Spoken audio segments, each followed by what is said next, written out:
Cringe.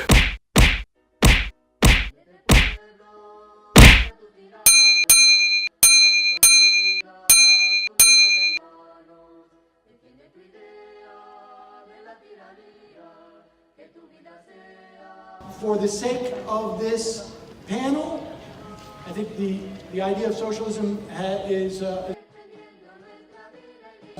different both temporally through time and depending on who you speak to. But for the sake of this panel, socialism will mean the total democratic control of the means of production. Small d, not the Democratic Party means of control of production. And I should just say, along the lines of my point about socialism changing, if you look at the Socialist Party platform from 1912, which a listener sent me, many of the proposals that were proposed at that time, we now see already implemented in the country. A 5-day work week, an 8-hour workday, no child labor, something along the lines of Social Security, minimum wage, freedom of the press was already there, but progressive income tax. And so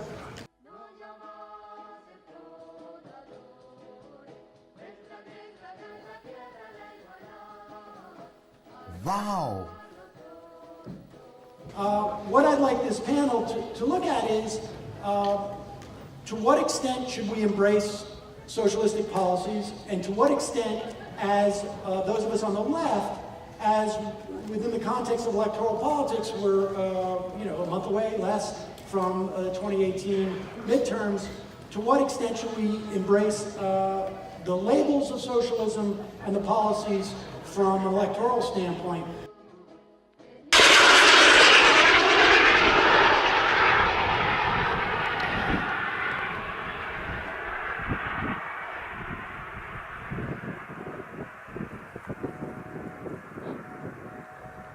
برافو بلاعقد برافو. But what I'd also like to do now, starting with Anna, is just give us a sense, without justifying it, where you are on that spectrum from the left to the idea of total democratic control of the means of production, which would mean basically the major industries controlled by workers, essentially, or perhaps the state. So just give us a sense so that we get a sense of where everybody is on this spectrum. Sure. I don't know exactly where I fall on that spectrum, but what I do know is that I'm a proponent of a mixed economy.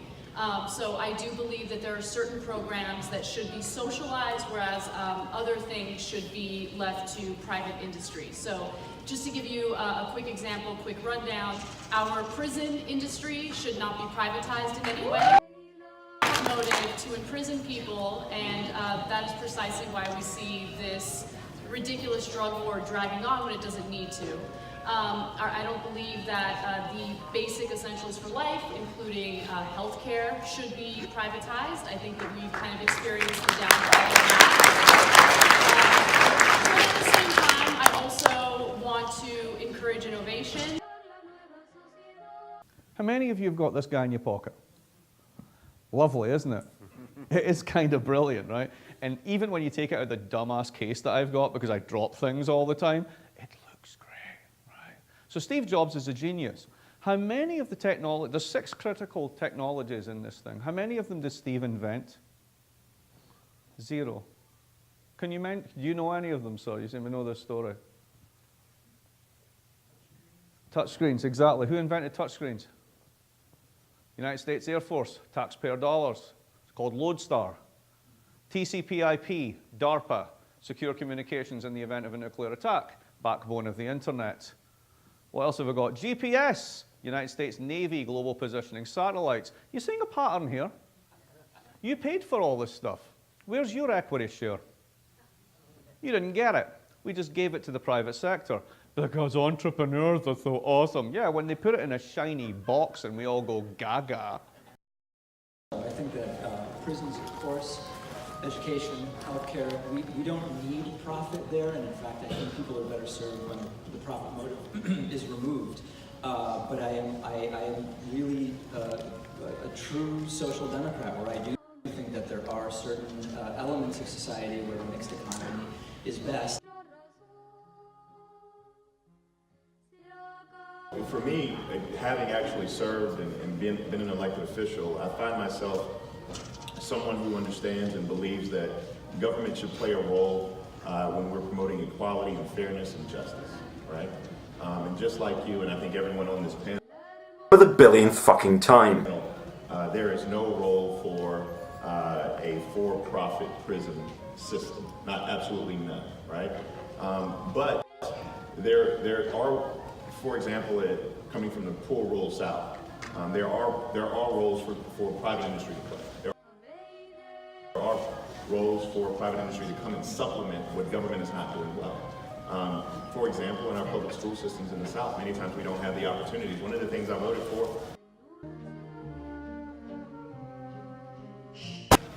which I'm very proud of, was what some people would call corporate welfare, but it was a $750 million package. We probably could have spent it elsewhere, but to bring Boeing to South Carolina. Why was that important? Because in the South, you can't improve your schools unless you bring in industry, but you can't bring industry in unless you improve your schools. And so here we are attempting to kind of find that balance. But government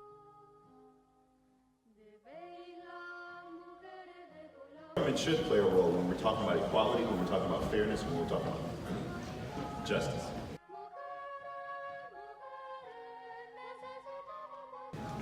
So I would say I'm largely in agreement with what Anna said and what David said. My personal politics are more social democratic than anything else, but at the same time, I think that what needs to happen in this country is we need to shift the Overton window way back to the left, because as of right now, that Overton window is pretty far right, where you have Democratic politicians like Joe Manchin, for example.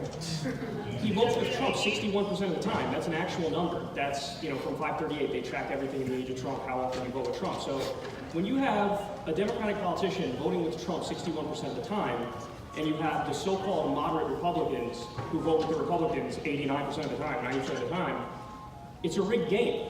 So even though I personally don't believe in the social ownership of all of the means of production, I think there's actually a space for that in the conversation, where people can drag that Overton window back to the left, because I think the only way you actually get social democratic reform is if you have actual socialists in the conversation, because you're going to find that middle ground, you're going to find that, that's the compromise point, and I want the compromise point to be Medicare for all, free college, living wage, ending the wars, a New Deal, legalizing marijuana, ending the drug war.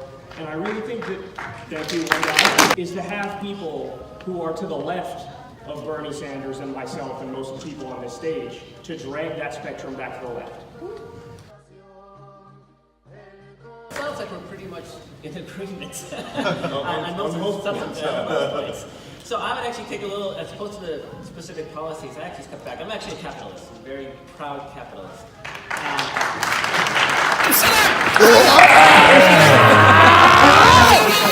Here's the thing, this is where conservatives get things wrong, is that they're obsessed with freedom, because the government's taking away our freedom, without realizing that corporations are actually almost sometimes the bigger culprits in taking away our freedom.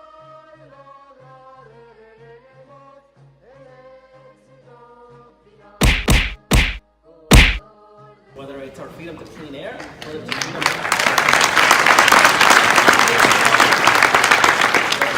if you have trillion-dollar corporations, you need government to provide a